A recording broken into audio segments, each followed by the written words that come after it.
El duro enfrentamiento acontecido entre PlayStation 4 y Xbox One ha demostrado una vez más la enorme rivalidad que existe entre estas dos compañías, aunque en esta ocasión Sony ha superado claramente a su oponente, pero en Microsoft no van a rendirse tan fácilmente y ya tienen preparada su nueva máquina para hacer frente al eterno rival. En cambio, Nintendo, con una estrategia totalmente diferente, ha logrado apoderarse de una parte del mercado en la que no tiene competencia. Así continúa la mayor batalla de la historia.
En noviembre de 2020, Microsoft lanza, bajo una enorme expectación, su apuesta para la nueva generación, la Xbox Series X.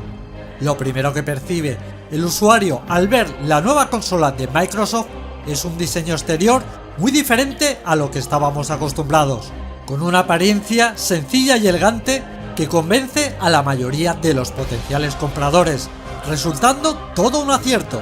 Y aunque es un diseño simple y minimalista, también consigue transmitir al usuario la sensación de que estamos ante una potente máquina. Sin duda, el hecho de que a simple vista ya tengamos la sensación de estar ante una máquina muy potente es algo que Microsoft ha buscado deliberadamente. Y es que, si por algo ha destacado esta compañía, es por haber lanzado siempre sus consolas con la tecnología más avanzada, para poder superar a sus rivales a nivel de potencia gráfica. Y en este caso, una vez más, la Xbox Series X ha nacido con la idea de convertirse en la consola más potente de la historia, y Microsoft lo ha conseguido de manera contundente. Esta nueva consola está provista de una descomunal potencia, con la intención clara de superar ampliamente a su rival principal, Sony. La nueva Xbox es la primera consola de la nueva generación, lo que levanta una enorme expectación dentro de la comunidad de jugadores. Sin embargo, a diferencia de en las generaciones anteriores, el día del lanzamiento no se vieron las habituales colas ni aglomeraciones de gente para poder comprar la nueva consola, aunque esta situación fue totalmente ajena a Microsoft. La causa fue la aparición del COVID-19. Este virus apareció por primera vez en 2019, pero rápidamente se propagó por todo el mundo, ocasionando una pandemia mundial, siendo 2020 el año de su máximo impacto. Las autoridades aplicaron severas restricciones a la movilidad, lo que impidió que los usuarios pudieran asistir a las tiendas de manera masiva, teniendo que realizar la mayoría de las compras a través de tiendas online. De igual manera, todos los eventos de celebración del lanzamiento tuvieron que realizarse a través de internet. Está claro que 2020 no fue el mejor año para lanzar una consola, pero Microsoft no quiso arriesgarse a retrasar su máquina por miedo a que Sony se le adelantase y consiguiera una ventaja importante. La nueva Xbox sorprende por su impresionante apartado técnico, incorporando los mejores componentes del momento. De nuevo, Microsoft ha apostado por la potencia gráfica como principal característica para su máquina, convirtiéndola en la consola más potente de la historia hasta ese momento, superando por más del doble de potencia a la Xbox One X, que a su vez ya era una versión potenciada de la Xbox One. dándonos una idea del enorme salto tecnológico que existe entre la primera Xbox One y la Series X. Para conseguir esta proeza, la nueva consola de Microsoft viene equipada con un procesador principal de 8 núcleos, que trabaja a 3,8 GHz y que está apoyado por una GPU con 52 unidades de control, capaz de generar hasta 12 teraflops.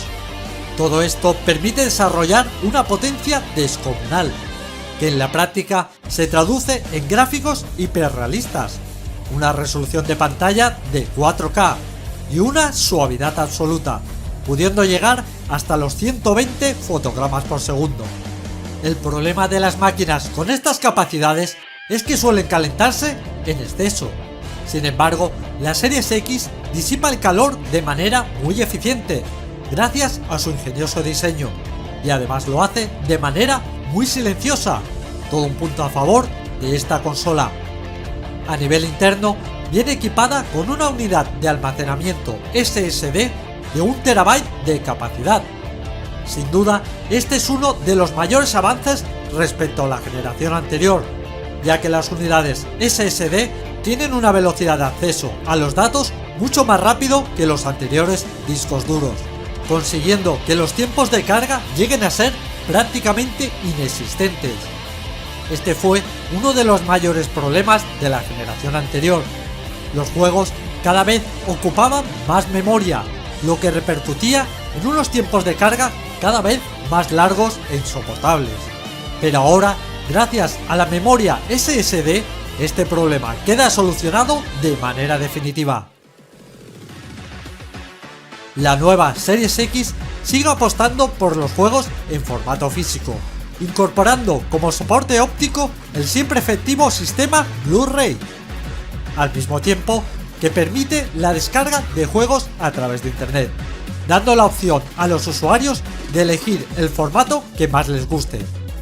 La suma de todos estos factores dan como resultado una máquina imponente a nivel técnico, que en su momento de salida costaba 500 euros o 500 dólares.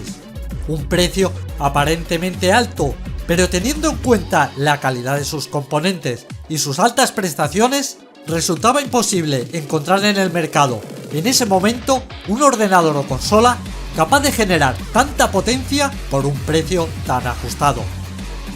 Otro aspecto interesante de la nueva máquina de Microsoft es que disponía de retrocompatibilidad, pero no solo con el modelo anterior, sino con todas las Xbox.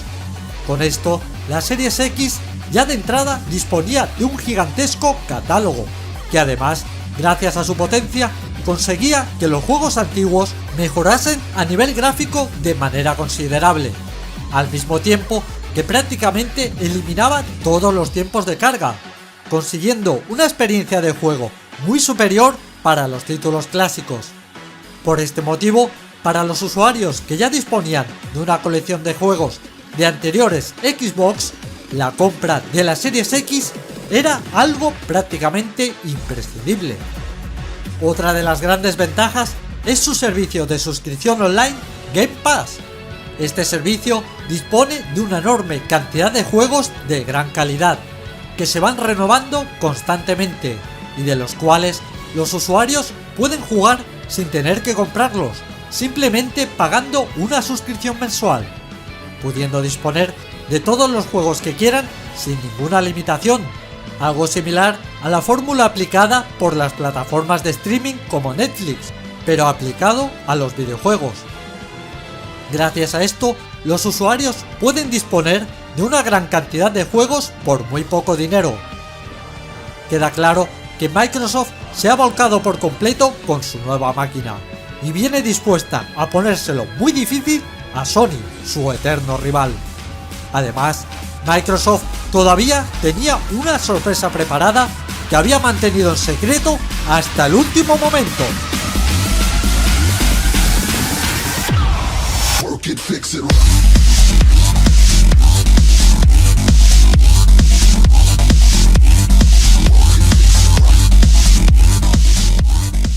La Xbox Series X fue lanzada simultáneamente junto con el modelo S, un modelo con características diferentes que complementa perfectamente a la Series X. A primera vista ya podemos ver que ambas consolas son totalmente distintas. Sus diseños no se parecen en nada, incluso sus colores son completamente opuestos. Y el tamaño de la Series S es increíblemente pequeño en comparación a su hermana mayor. Pero las mayores diferencias que vamos a encontrar entre ambas consolas se encuentran en su interior. Para empezar, el modelo S no dispone de soporte físico, prescindiendo del lector Blu-ray, siendo una máquina pensada exclusivamente para los juegos mediante descarga online, algo parecido a lo que ya había hecho Microsoft en la generación anterior con la Xbox One S All Digital, solo que en este caso la diferencia no se reduce únicamente a la eliminación del lector de discos. La Series S dispone de unos componentes más modestos que el modelo X, aunque ambas consolas comparten el mismo procesador principal. La GPU de la Series S se conforma con 20 unidades de control y 4 teraflops a 1,56 GHz, en comparación a las 52 unidades de control y 12 teraflops a 1,82 GHz del modelo X. A esto hay que añadir una reducción considerable en el ancho de banda de memoria, lo que se traduce en una reducción en las prestaciones bastante notable. Sin embargo, a pesar de esta diferencia de potencia, ambas consolas son compatibles, utilizando exactamente los mismos juegos. Solo que la Series S es incapaz de mover juegos en resolución 4K de manera fluida, siendo esta la principal diferencia con su hermana mayor, que sí puede hacerlo. Pero a pesar de ello, el modelo S es una opción perfectamente válida, sobre todo para los jugadores que no sean tan exigentes con los gráficos, o que no dispongan de un televisor 4K, o simplemente que no estén dispuestos a gastar tanto dinero. Otra diferencia que tiene este modelo respecto a su hermana mayor es que dispone de una unidad de almacenamiento con menos capacidad, mientras que la X dispone de una unidad SSD de 1 TB, la capacidad del modelo S se reduce a la mitad, con tan solo 512 GB. Este, sin duda, es el punto débil de esta consola, ya que al no tener la capacidad de utilizar juegos físicos, dispone exclusivamente de su memoria interna a la hora de almacenar los juegos.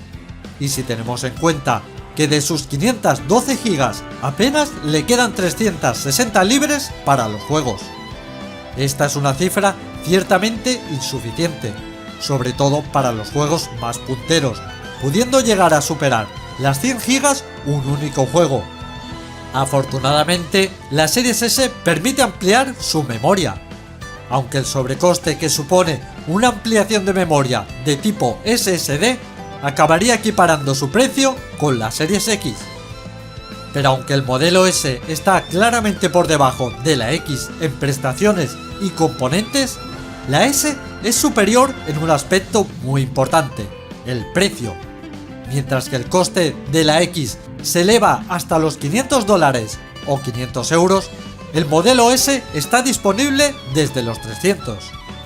Gracias a esto, cualquiera puede adentrarse en la nueva generación con una potente máquina con muchos años de vida por delante por tan solo $300 o 300 euros.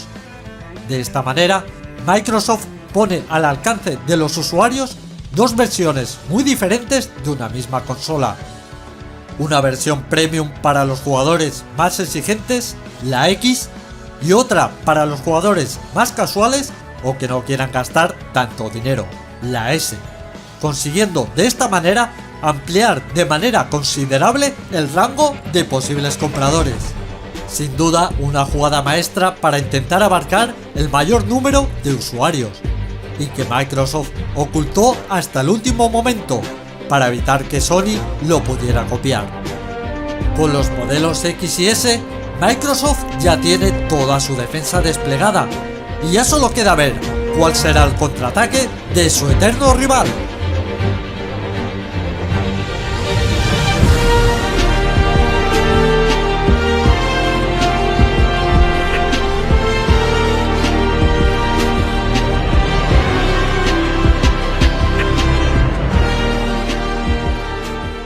El 12 de noviembre de 2020, solo 2 días después de que Microsoft sacase a la venta sus 2 nuevas consolas, Sony lanza la PlayStation 5, lo que demuestra una vez más quién es para Sony su rival directo, y el seguimiento constante que se realizan mutuamente estas dos compañías a la hora de dar cualquier paso.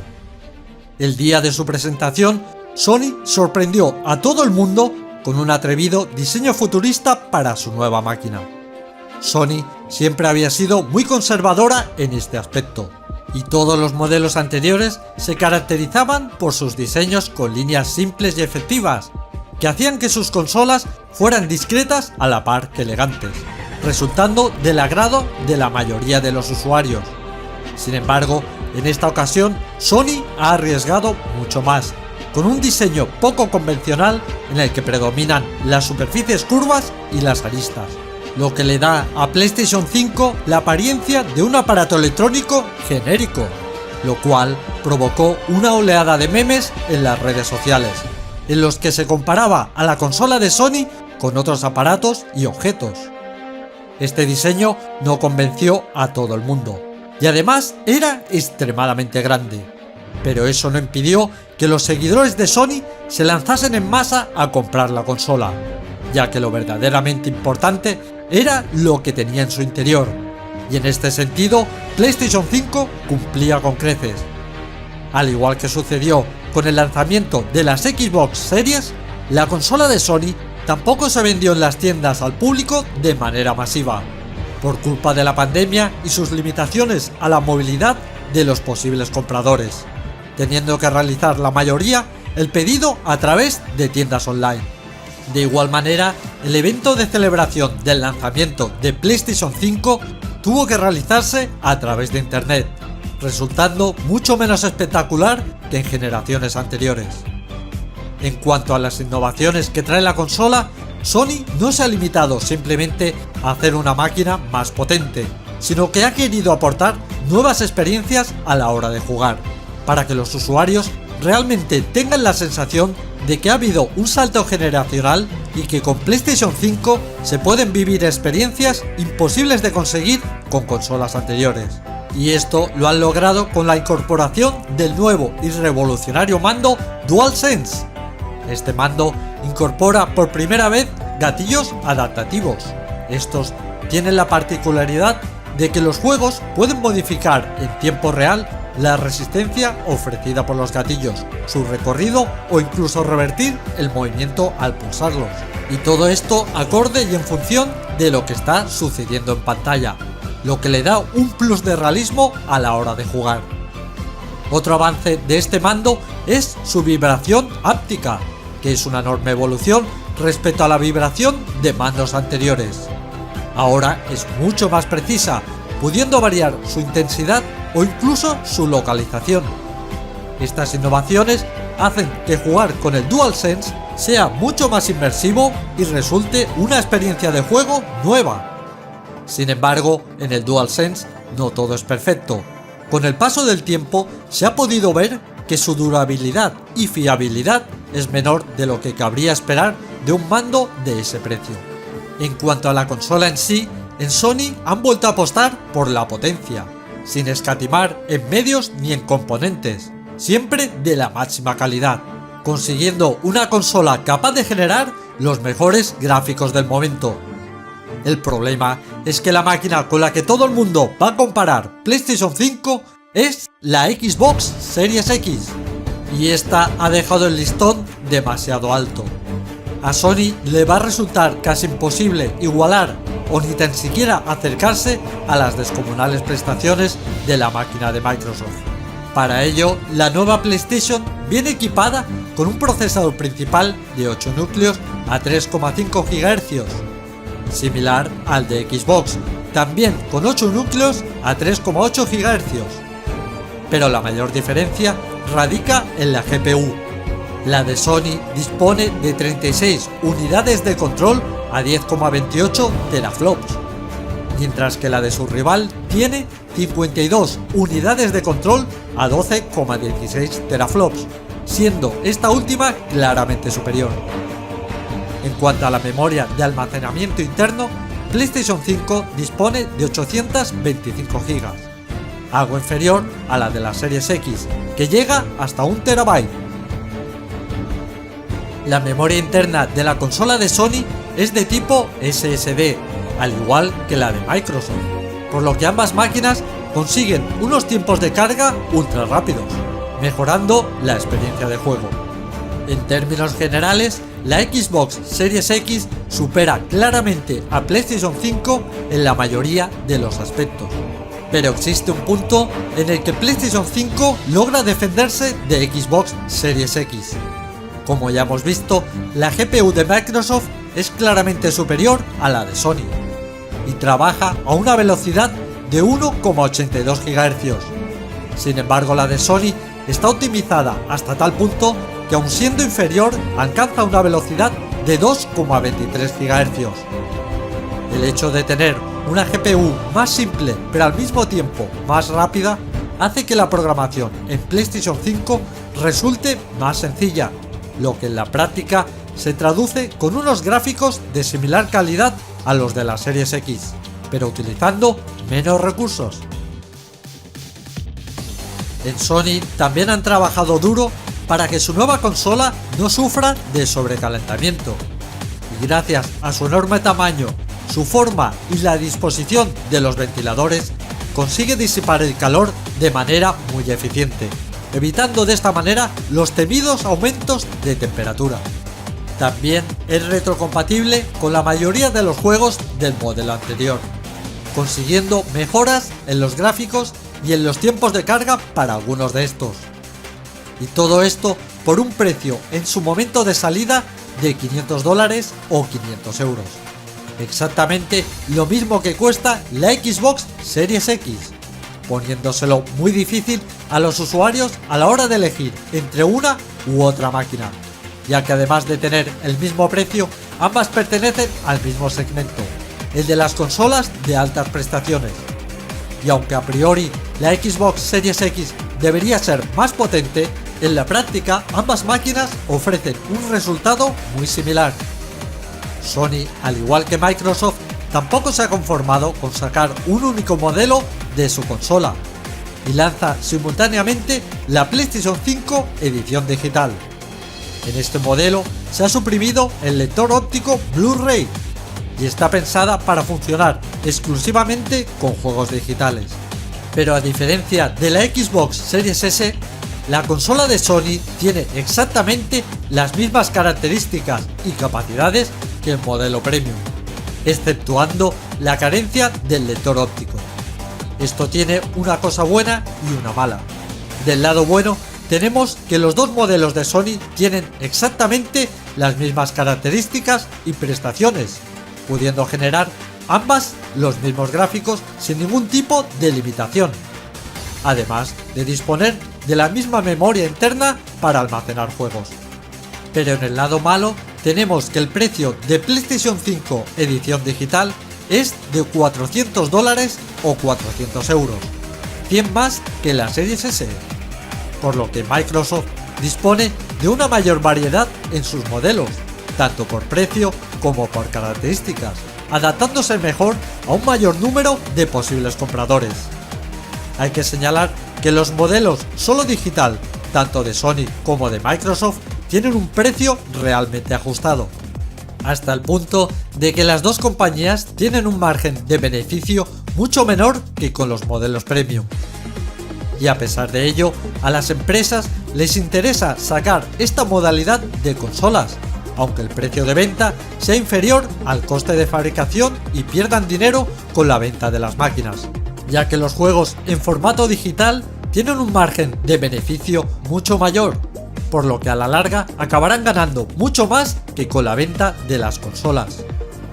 Las compañías invierten cada vez más en promocionar y desarrollar esta modalidad de negocio, que resulta mucho más rentable, por lo que todo hace pensar que los juegos en formato físico acabarán desapareciendo en un futuro no demasiado lejano. La PlayStation 5 edición digital, al no poder utilizar juegos físicos, depende exclusivamente de la descarga, por lo que es imprescindible para esta consola un buen servicio online. Sony dispone de PlayStation Plus, un servicio sólido con muchas ventajas, pero que está un escalón por debajo del Game Pass. El servicio de Microsoft dispone de una gigantesca biblioteca de títulos de la que los abonados pueden disponer libremente sin limitación, siendo prácticamente una tarifa plana de videojuegos. El servicio de Sony no tiene un catálogo tan amplio, y aunque con el paso del tiempo se ha ido pareciendo cada vez más al de Microsoft, su principal desventaja es que en sus novedades nunca aparecen los estrenos más esperados, que Sony se los reserva exclusivamente para la venta. En cambio, en Game Pass podemos encontrar juegos exclusivos de primer nivel disponibles desde el día 1 de su lanzamiento, siendo este un aspecto muy valorado por los usuarios.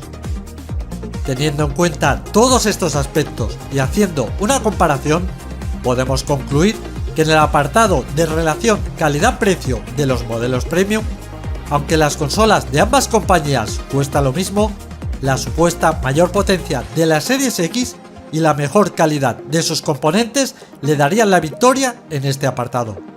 En cuanto a las versiones digitales, aunque la PlayStation es claramente más potente, la diferencia de precio es importante, haciendo que la Series S sea accesible para un número de personas mucho mayor, llevándose a su favor este apartado. Si valoramos la calidad gráfica en los juegos, aunque sobre el papel la Series X debería ser más potente, en la práctica, en la mayoría de los juegos ambas máquinas tienen un resultado muy parecido, lo que se convierte en un justo empate. Y si nos vamos al servicio online, aquí sí que vemos una victoria clara de Microsoft, con un servicio de mayor calidad. Haciendo un cómputo global, parece que Microsoft sale ganando en la mayoría de los casos, pero todavía queda un apartado que no hemos tratado, y que es tan importante que todavía puede decantar la balanza hacia el lado contrario. Se trata de la cantidad y calidad de los juegos exclusivos, donde Sony gana ampliamente. La nueva PlayStation tiene muchos más juegos exclusivos que Xbox, y además de una calidad extrema.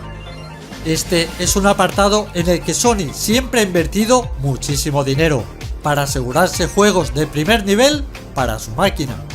De esta manera obliga a los usuarios que quieran jugar alguno de estos juegos a tener que comprar su consola. Esta es una maniobra muy arriesgada, ya que el coste en la actualidad del desarrollo de una de estas superproducciones es tan exagerado que es prácticamente imprescindible lanzarlos en multiplataformas para poder tener beneficios. Pero aunque Sony pierda dinero con alguno de estos juegos, a la larga le acaba resultando beneficioso, pues estos juegos atraen a un número de personas tan grande que consiguen que las ventas de las consolas de Sony aumenten mucho más rápido que las de la competencia. Después de todo lo visto, podemos decir que las estrategias de ambas compañías están claramente definidas. Por un lado, Microsoft ha apostado por la potencia bruta con los mejores componentes, una mayor diversidad en la variedad y precio de sus modelos y un servicio de videojuegos online insuperable. Mientras que Sony ha optado por un tipo de consola más polivalente y simple de programar, y una gran cantidad de títulos exclusivos de primer nivel. Por lo que ya solo nos queda ver cuál ha sido la estrategia más acertada analizando las ventas de consolas. Norteamérica es un mercado que históricamente siempre le ha ido bien a Microsoft. Como vemos, las ventas han estado muy disputadas, aunque Sony sale vencedora con algo de ventaja. En Europa, la superioridad de Sony es todavía mayor, llegando a duplicar las ventas de Microsoft. En Japón sucede lo de siempre. Microsoft no logra consolidarse en este mercado y Sony la supera de manera aplastante. Y en el resto de regiones del mundo, Sony también supera a Microsoft de manera contundente. En el cómputo global podemos comprobar que aunque las ventas han estado muy repartidas, Sony ha superado a Microsoft de manera cómoda y clara.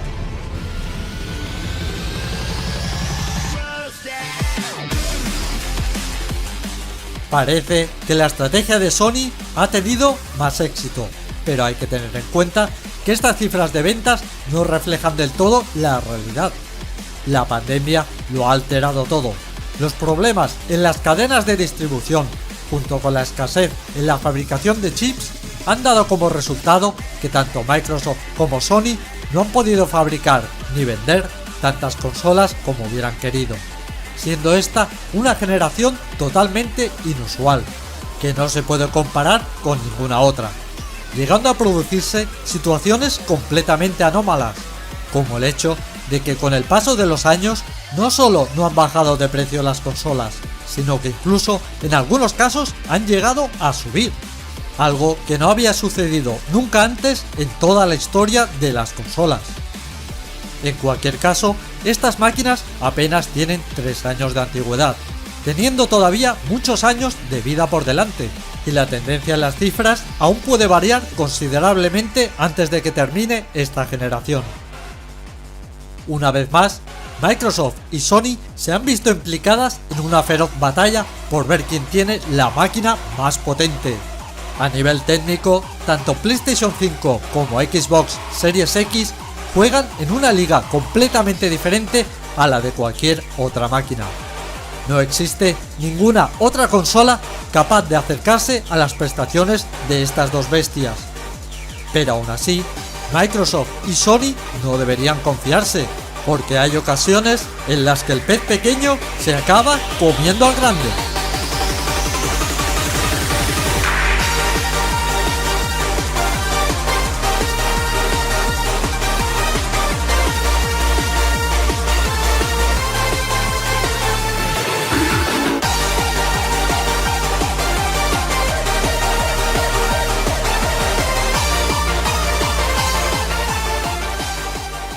En octubre de 2021, 4 años después del estreno de la primera Switch, Nintendo lanza el modelo OLED, un modelo mejorado que actualiza la consola para mantenerse unos años más como la punta de lanza de la compañía. La comunidad esperaba grandes mejoras que aumentasen las prestaciones de la consola, pero Nintendo se ha limitado a realizar unos retoques mínimos. Básicamente, las mayores diferencias radican en su nueva pantalla OLED, la cual mantiene la resolución, pero es algo más grande y mejora notablemente su calidad de imagen, tanto en brillo como en contraste, junto con unos colores más vivos. Pero sobre todo, mejora los reflejos sobre la pantalla, que ahora son prácticamente nulos desde cualquier ángulo. Este último es un aspecto muy importante para esta consola en concreto, ya que en el modo portátil multijugador es fundamental que todos los jugadores tengan una visión perfecta libre de reflejos independientemente del ángulo o la posición que tengan respecto a la pantalla. Y eso con el nuevo modelo OLED mejora mucho respecto al anterior. Otra mejora de este modelo es el aumento de su memoria interna, que se duplica pasando de las 32 GB a las 64. Esto resulta muy útil para almacenar títulos, pero a la hora de jugar no aporta ninguna mejora al rendimiento de la consola. Estas mejoras pueden resultar interesantes para los usuarios que utilizan la Switch como consola portátil, pero no aportan ninguna ventaja a los que la usan en modo sobremesa. La única diferencia en este aspecto es que se le ha añadido un puerto que mejora la conexión a internet. El precio de este nuevo modelo alcanza los $350 o 350 euros. Un precio algo elevado teniendo en cuenta que utiliza una tecnología con 4 años de antigüedad y que ya estaba sobradamente amortizada debido a la gran cantidad de millones de Nintendo Switch vendidas hasta ese momento. Esto sorprende aún más si tenemos en cuenta que el primer modelo aparecido en 2017 costaba $300, mientras que el modelo OLED de 2021, lanzado 4 años después y sin apenas mejoras, su precio se eleva hasta los 350. Sus escasas mejoras, unidas a su alto precio, hacen que no merezca la pena la compra de esta consola para los que ya dispongan del modelo anterior, pero sí resulta muy interesante para los nuevos compradores.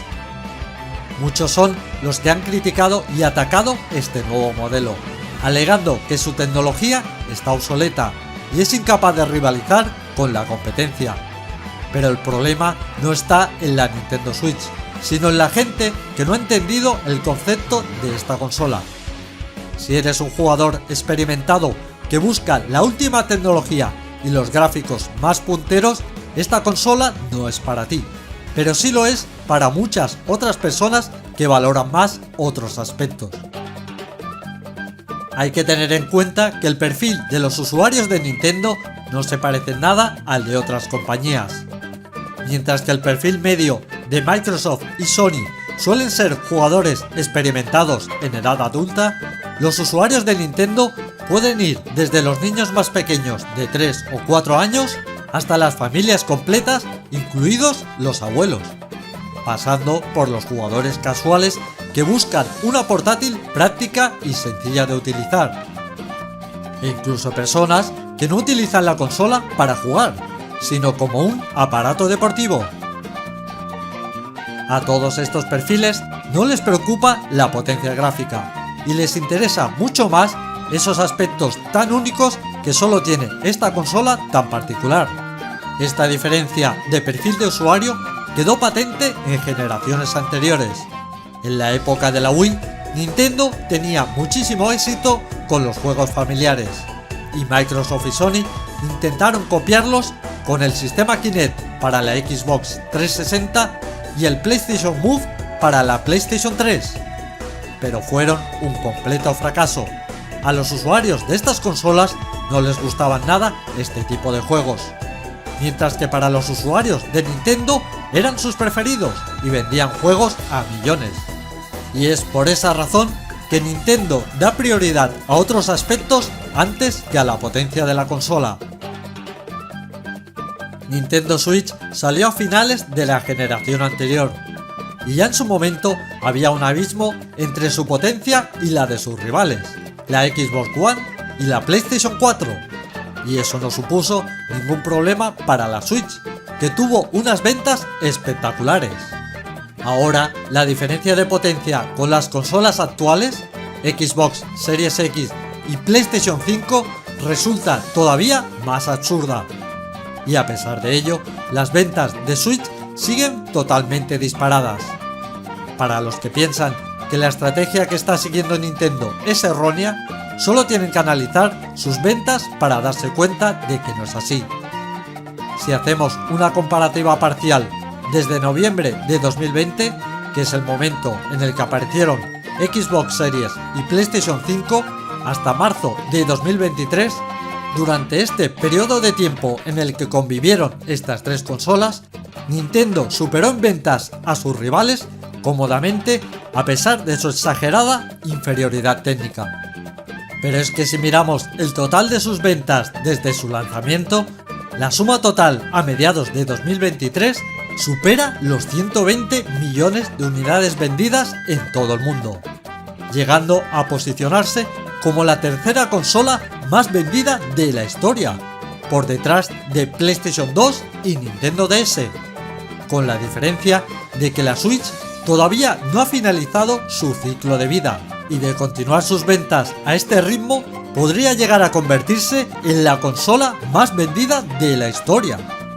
Todo un éxito para Nintendo, que ha sabido encontrar su lugar dentro del sector, sin apenas competencia directa.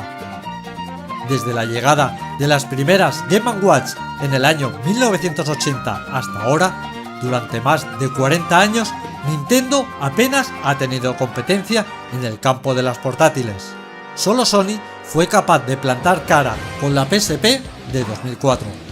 Pero la generación siguiente, con PlayStation Vita y Nintendo 3DS, coincidió en el tiempo con la llegada masiva de los teléfonos inteligentes.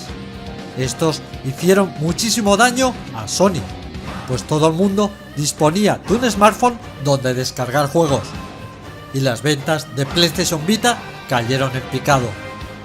Después de este fracaso, Sony se vio obligada a abandonar el mercado de las portátiles. En cambio, a Nintendo apenas le afectó. Una gran parte de los usuarios de Nintendo eran niños que todavía no disponían de teléfono móvil, pero en cambio sí utilizaban consolas portátiles. Y esto se puede trasladar hasta nuestros días, que aunque es el momento de la historia en el que más teléfonos inteligentes hay en todo el mundo, la Switch, que en esencia es una portátil, está vendiendo más que nunca. Nintendo no evoluciona mucho en tecnología y prestaciones, pero sí lo hace en ideas y nuevas experiencias de juego. Esta compañía siempre está buscando maneras diferentes e innovadoras de jugar, convirtiéndose algunos de sus juegos en experiencias únicas imposibles de vivir en ninguna otra consola. El ejemplo más claro es Mario Kart Live de 2020, una experiencia que combina en un único producto un videojuego, un juguete y la realidad aumentada. Nintendo es perfectamente conocedora de la corta edad que tienen muchos de sus usuarios. Por ese motivo, siempre ha mostrado mucho interés en combinar videojuegos y juguetes en un mismo producto. Esto ya lo habían hecho con anterioridad, en productos como los Amiibo, unas figuritas coleccionables que añadían características a los juegos. O el polémico Labo, que consistía en unos accesorios que interactuaban con la Switch y que construía el propio jugador. O en la época de Super Nintendo con el Super Scope, para los juegos de disparo. Nintendo no se conformó con hacer una pistola y diseñaron un bazooka que resultaba más espectacular para los niños. O incluso mucho antes, con Rob de 1984 para la NES, un simpático robot que era capaz de distinguir colores en la pantalla del televisor. Gracias a esto podía interactuar con algunos juegos y dependiendo de lo que el jugador realizase, el robot reaccionaba de una u otra forma. En el caso de Mario Kart Live, consiste en un coche de radiocontrol que incorpora una cámara que transmite una imagen subjetiva a la pantalla de la Switch para poder controlarlo. Esto nos permite recorrer los rincones de nuestra casa como si fuéramos situados en el interior del kart. Y la Switch se encarga de generar mediante la realidad aumentada los límites del circuito, así como el resto de rivales, obstáculos y objetos.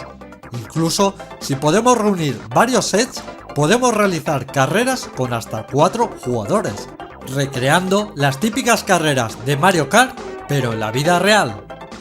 Se trata de un formato totalmente único dentro del mundo de las consolas, aunque en realidad no es tan innovador como parece, ya que esto es algo que ya había hecho Sega nada más y nada menos que 33 años antes, con el Sega Super Circuit de 1987. Este estaba situado en un parque temático de Tokio y consistía en un gigantesco circuito de más de 100 metros de recorrido para coches de radiocontrol. Estos llevaban una cámara incorporada que permitía pilotarlos a través de una pantalla situada en el interior de una espectacular cabina. Los jugadores controlaban los coches mediante un volante y pedales, y la cabina recreaba el movimiento y las colisiones del pequeño coche. Las carreras permitían hasta 6 jugadores simultáneos, siendo esta atracción toda una proeza técnica para el año 1987. Aunque también es justo reconocer que Nintendo ha sido la primera capaz de trasladar esta experiencia a los hogares.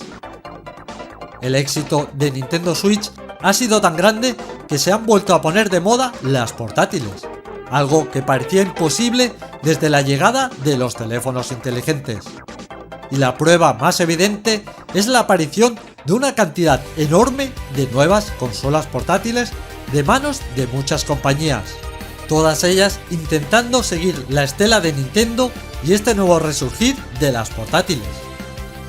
Aunque para ser precisos, A todas estas máquinas no se les puede considerar consolas, pues algunas de ellas se acercarían más a lo que podría ser un PC consolizado. Lo interesante del caso es que entre esta inmensa cantidad de portátiles podemos encontrar una variedad enorme, con características de lo más variadas que se ajustan a todo tipo de usuarios, desde las más básicas y económicas hasta las más costosas y sofisticadas, pudiendo llegar algunas de estas máquinas a superar ampliamente los 1000 euros de precio. Constantemente siguen apareciendo nuevas portátiles de todo tipo, con una variedad y diversidad gigantesca. Algunas de estas portátiles son auténticos PCs de juego, con la última tecnología y las mejores prestaciones, solo al alcance de aquellos que puedan permitirse su elevado precio. Otras están más pensadas para utilizar juegos en la nube. Una gran parte de estas están especializadas en la emulación de consolas y videojuegos retro. Incluso algunas son inclasificables, con soluciones y mecánicas imaginativas y extrañas. Pero todas ellas intentan aprovechar la reciente moda por las portátiles despertada por Nintendo. De hecho, algunas de estas máquinas copian el diseño exterior de la Switch sin demasiado disimulo, intentando todas estas consolas encontrar su hueco dentro del mercado. Pero ninguna de estas máquinas supone una amenaza real para la Switch. Algunas de estas portátiles son demasiado específicas, viéndose relegadas a un número de posibles compradores muy reducido, mientras que otras son demasiado elitistas, solo al alcance de unos pocos bolsillos. Pero de entre todo este aluvión de nuevas consolas portátiles, hay una que destaca por encima de todas las demás, que forma parte de un ambicioso proyecto y que, esta sí, va a intentar enfrentarse a la todopoderosa Nintendo Switch.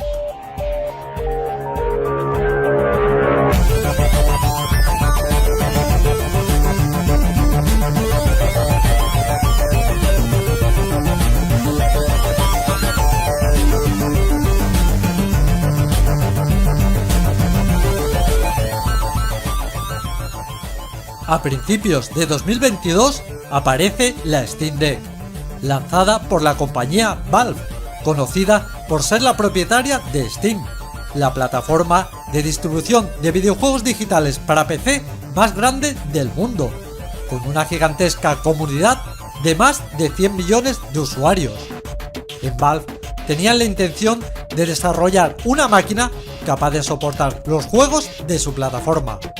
Su primer intento fueron las Steam Machine en 2015, pero fueron un fracaso. Estas máquinas estaban a medio camino entre una consola y un PC, pero no convencieron a los usuarios de ninguno de estos dos sistemas.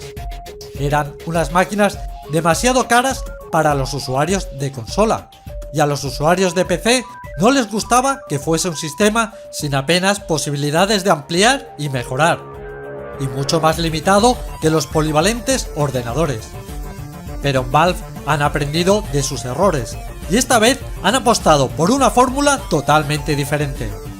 Con la Steam Deck han optado por un formato de tipo consola portátil.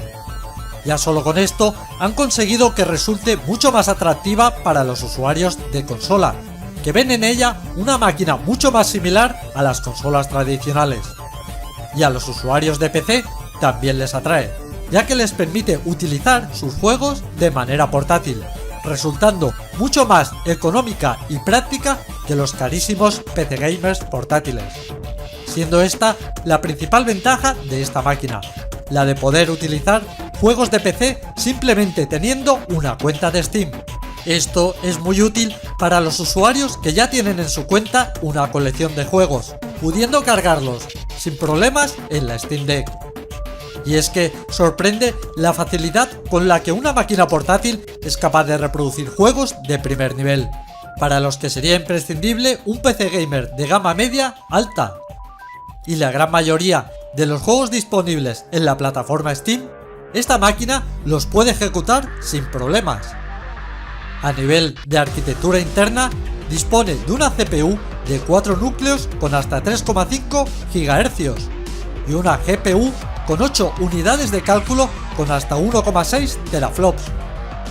Estos componentes están muy por debajo de lo que hemos visto en PlayStation 5 y Xbox Series X.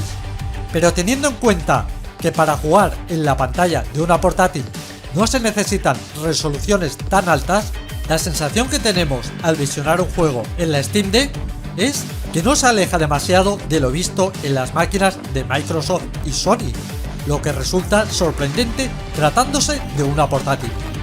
Pero es que si la comparamos con otra portátil como la Nintendo Switch, la diferencia a favor de la máquina de Valve es abismal, demostrando el enorme potencial de la Steam Deck. Esta máquina no solo destaca por su arquitectura interna, sino que todos sus componentes y materiales son de la máxima calidad, estando ante un producto premium. Sus controles, además de tener una precisión, tacto y fiabilidad insuperable, son muy completos. En la parte trasera dispone de todo tipo de botones y gatillos, y en la parte frontal tiene los típicos sticks, cruceta, botones y 2 trackpads, ideales para los juegos que utilizan ratón. Y por si fuera poco, también dispone de pantalla táctil, siendo esta la portátil mejor equipada de lo que a controles se refiere. Además, son completamente configurables, pudiendo los usuarios adaptarlos a su gusto sin ninguna limitación. Esta es una de las ventajas que tiene esta máquina respecto a las consolas, que se puede configurar todo casi hasta el infinito. Pero a diferencia de las complejas y tediosas configuraciones de los PCs, en la Steam Deck son más simples y guiadas, con la intención de no asustar a los usuarios de consola, poco acostumbrados a las configuraciones complejas. A nivel de tamaño es más grande y pesada que una Nintendo Switch, pero gracias a su excelente ergonomía resulta muy cómoda y práctica. Seguramente el aspecto más criticado de esta máquina es su autonomía, aunque hay que tener en cuenta que es muy variable dependiendo de los requerimientos de cada juego.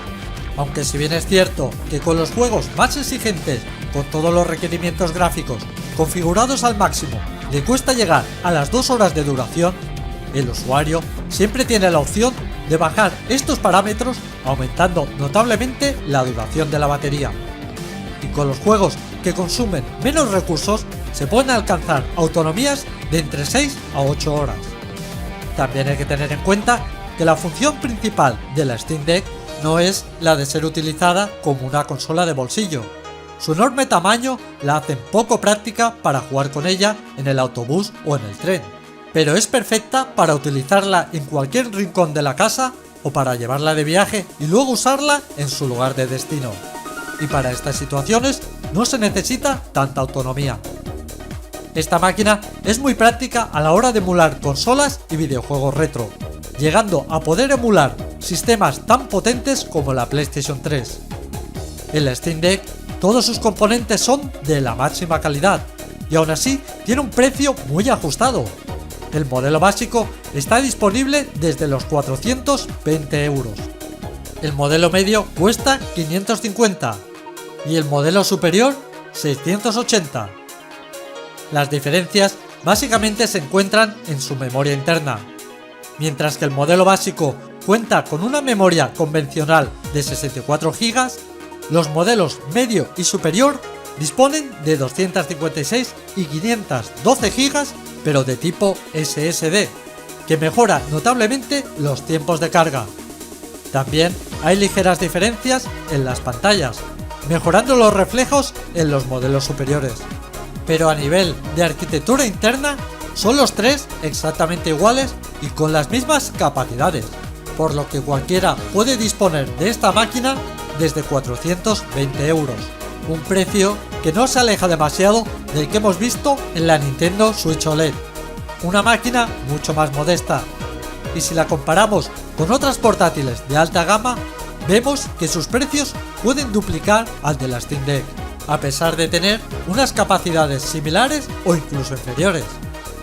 La ventaja que tiene Valve respecto a otros fabricantes de portátiles es que dispone de la plataforma Steam, y gracias a esto puede ajustar el precio de su máquina al máximo, sabiendo que aunque ganen menos con la venta de su portátil, luego lo van a recuperar con la venta de juegos digitales. En cuanto a las ventas, en poco más de un año, la Steam Deck ha llegado a los 2 millones de unidades vendidas, una cifra considerable teniendo en cuenta que Valve ha tenido muchos problemas de suministros de componentes para fabricar sus máquinas, y siempre hay lista de espera para comprar una unidad, por lo que, de no ser por estos problemas, las ventas habrían sido mucho mayores. También hay que tener en cuenta que el mundo de las consolas es un sector muy hermético, que está prácticamente monopolizado por unas pocas compañías y en el que es prácticamente imposible entrar. Esto se vio claramente en la generación anterior con Stadia, una plataforma creada por Google, una de las compañías más importantes del planeta, que consistía en un servicio de videojuegos en la nube, y que intentaron venderlo como el futuro de los videojuegos, que terminaría de manera definitiva con las consolas físicas. Pero con Stadia se cometieron muchos errores. La calidad gráfica de sus juegos dependía demasiado de la conexión a internet del usuario, y Google aseguraba que su catálogo de juegos se renovaría constantemente con juegos exclusivos de primer nivel, pero pasaban los meses y apenas aparecían novedades, y los juegos exclusivos nunca aparecieron.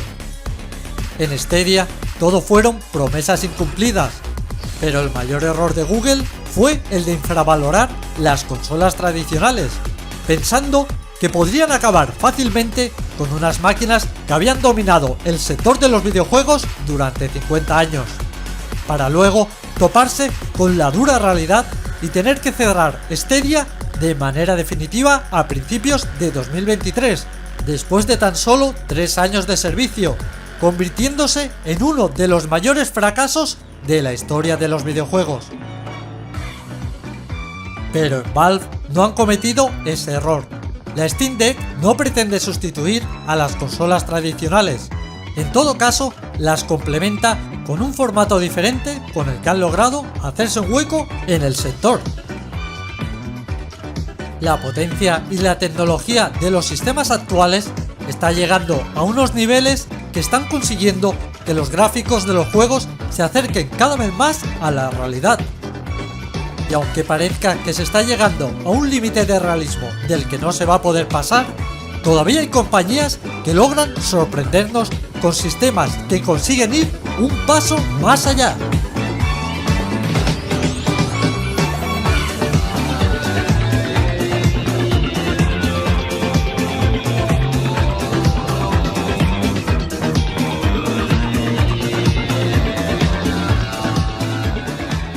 En febrero de 2023 sale a la venta PlayStation VR 2, siendo este el segundo acercamiento de Sony al mundo de la realidad virtual, marcando de esta manera la diferencia con otras compañías fabricantes de consolas como Microsoft o Nintendo, que todavía no se han atrevido a dar el paso.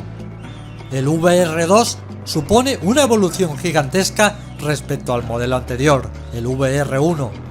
De entrada, este nuevo visor está diseñado para funcionar con la PlayStation 5.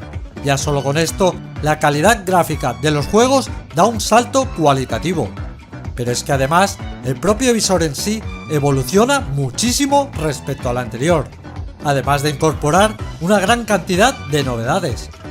Aunque sin duda, el mayor avance respecto al modelo anterior es el nuevo sistema de posicionamiento. En el VR1, este aspecto estaba muy limitado, ya que consistía en una cámara externa que reconocía la posición de las luces del visor y los mandos.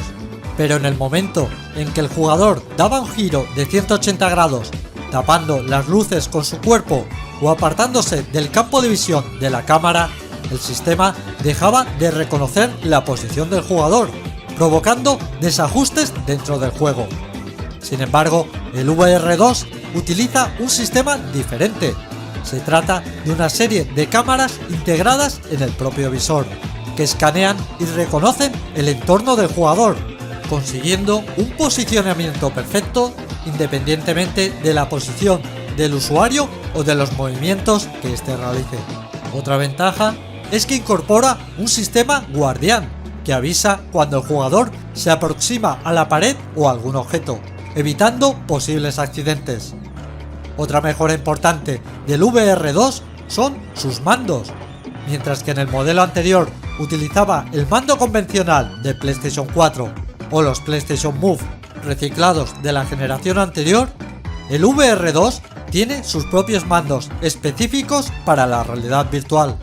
Además incorporan los gatillos adaptativos y la vibración háptica que hemos visto previamente en el DualSense, resultando mucho más inmersivos y espectaculares dentro de los juegos de realidad virtual. Otra innovación es el sistema de seguimiento de ojos. Este permite al visor saber el punto exacto al que está mirando el jugador. Esto consigue que se mejoren los gráficos en la zona donde está mirando el usuario y rebajando el resto, consiguiendo una mejora en los recursos de la consola impresionante. La nueva pantalla del visor supone una mejora brutal respecto al modelo anterior, pasando de una resolución de 960 x 1080 por ojo del VR1 a una de 2000 x 2040 para cada ojo del VR2 y con 110 grados de visión, 10 más que en el modelo anterior. La suma de todas sus tecnologías, el seguimiento de ojos más la resolución de su pantalla junto con la potencia de PlayStation 5 dan como resultado un rendimiento increíble, que incluso llega a acercarse al de visores profesionales con un precio muy superior. A todo esto hay que añadir que se ha simplificado al máximo su configuración y su instalación. Mientras que el modelo anterior utilizaba varios cables y un módulo externo, el VR2 únicamente tiene un cable con el que solo hay que conectar y jugar. Una característica que diferencia este visor del resto es que la imagen que está viendo el jugador también puede verse simultáneamente a través del televisor, lo que se agradece mucho a la hora de jugar en familia, ya que el resto pueden ver lo que está haciendo el jugador. En cuanto al precio, se sitúa en los $550 o 600 euros, un precio elevado, pero teniendo en cuenta su impresionante tecnología, está realmente ajustado.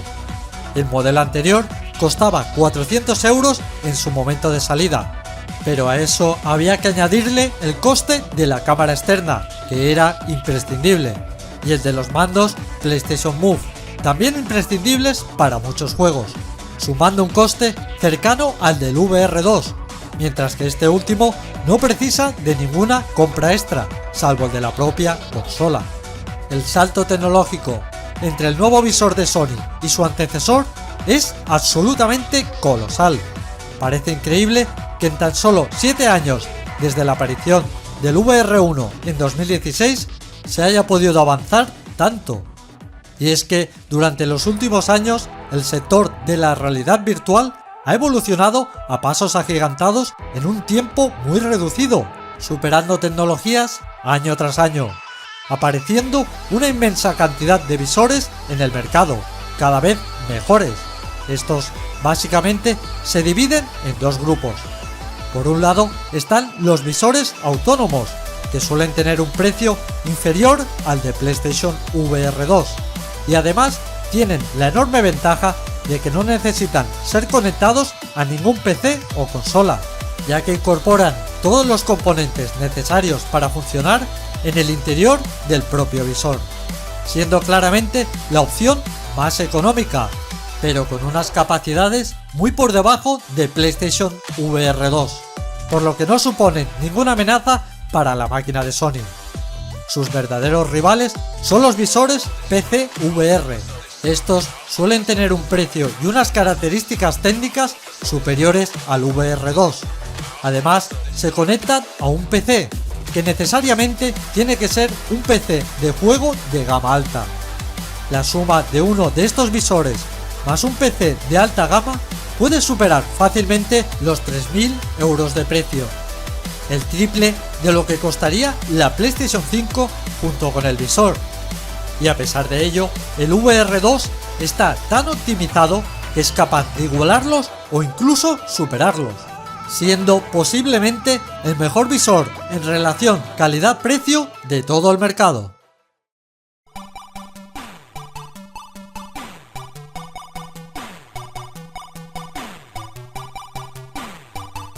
Después de este largo viaje de más de 50 años desde la salida de la primera consola en 1972, hemos pasado de unos gráficos que apenas eran unos simples puntos en la pantalla a unos niveles de calidad y realismo que jamás hubiéramos soñado tan solo unas décadas atrás.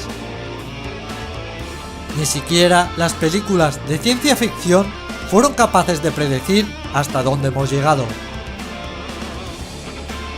superando en muchas ocasiones la realidad a la ficción.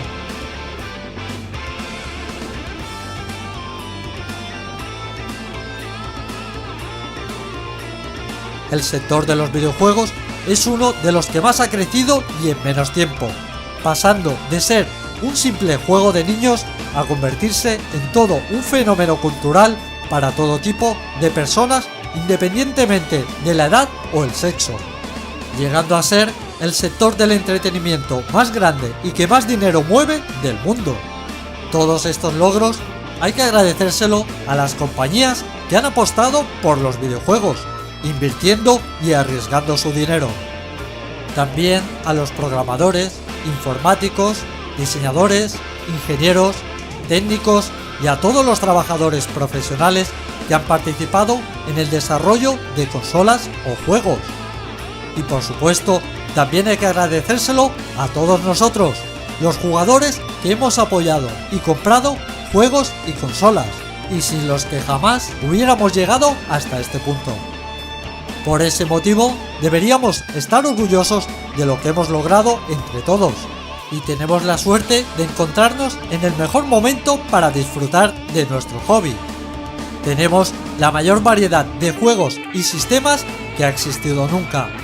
Disponemos de sistemas con los mejores gráficos y tecnología, sistemas para emulación retro, sistemas portátiles, sistemas virtuales. Podemos jugar en nuestro móvil o en casi cualquier pantalla. Las posibilidades son casi infinitas. Pero a pesar de todo, nos encontramos en el momento de la historia en que la comunidad de jugadores se encuentra más dividida y enfrentada que nunca.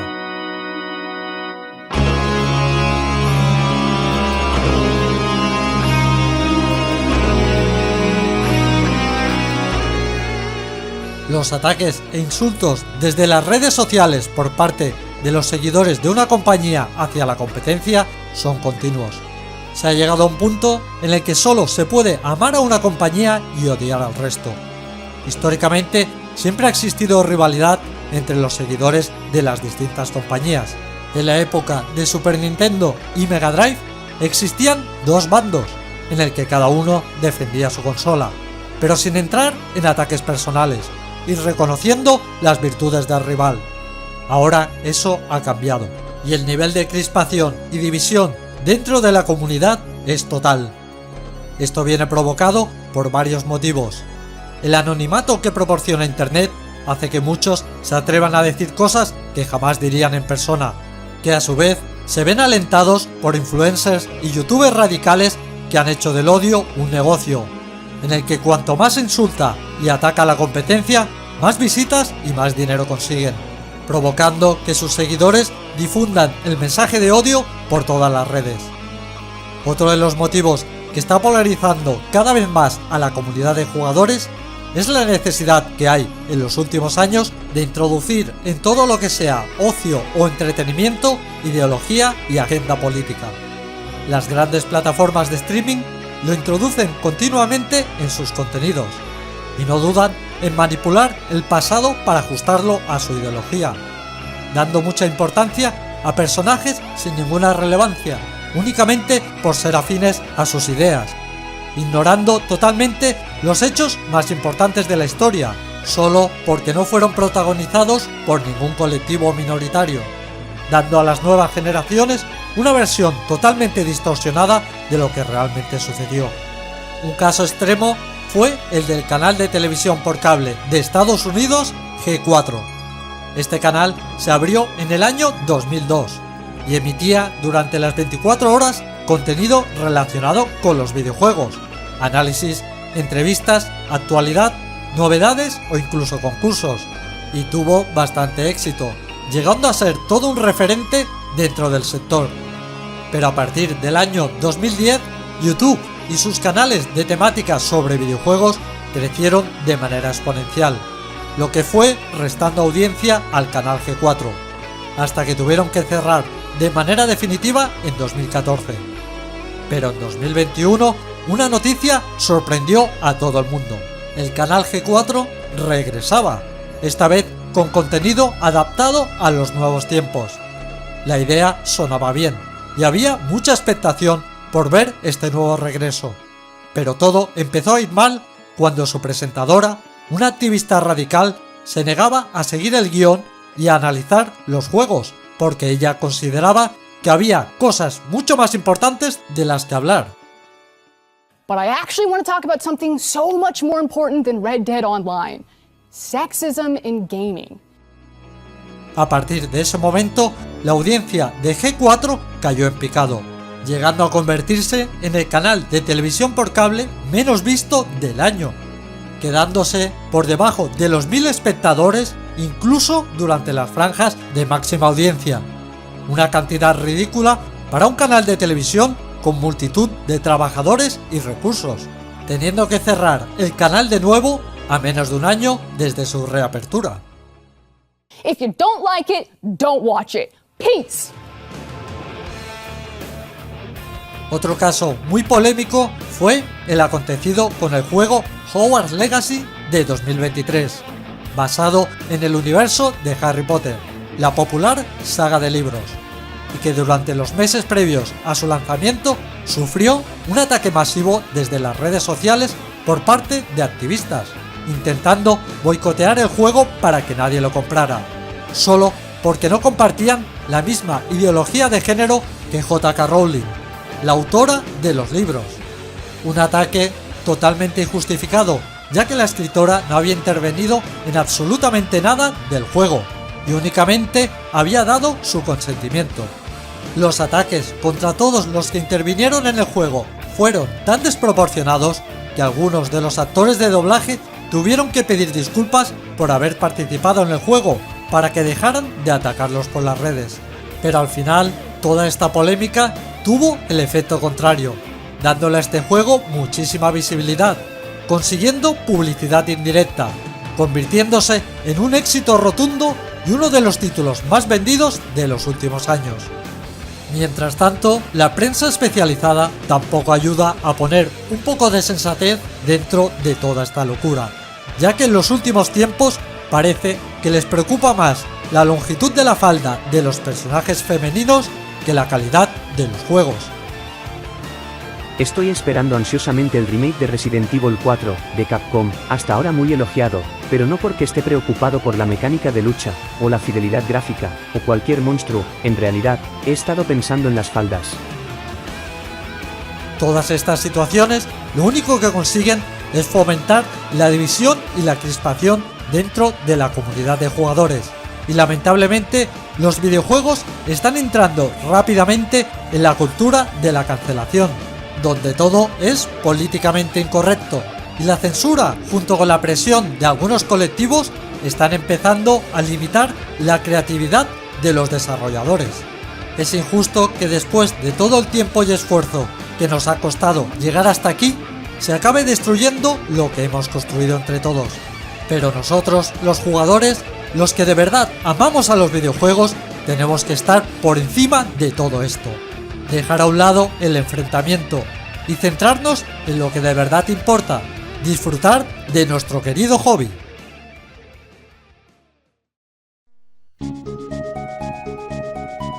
Después de este largo viaje, hemos llegado al final de esta serie de vídeos. Pero aquí no termina la historia de los videojuegos. Esto es solo el principio de lo que está por venir. Igual que hace 20 años nadie fue capaz de predecir hasta dónde hemos llegado, ahora nosotros estamos en la misma situación y solo podemos soñar o intentar imaginar lo que llegará en 10, 15 o 20 años. Afortunadamente, nosotros estaremos allí para vivirlo y para contarlo. Pero eso ya será otra historia.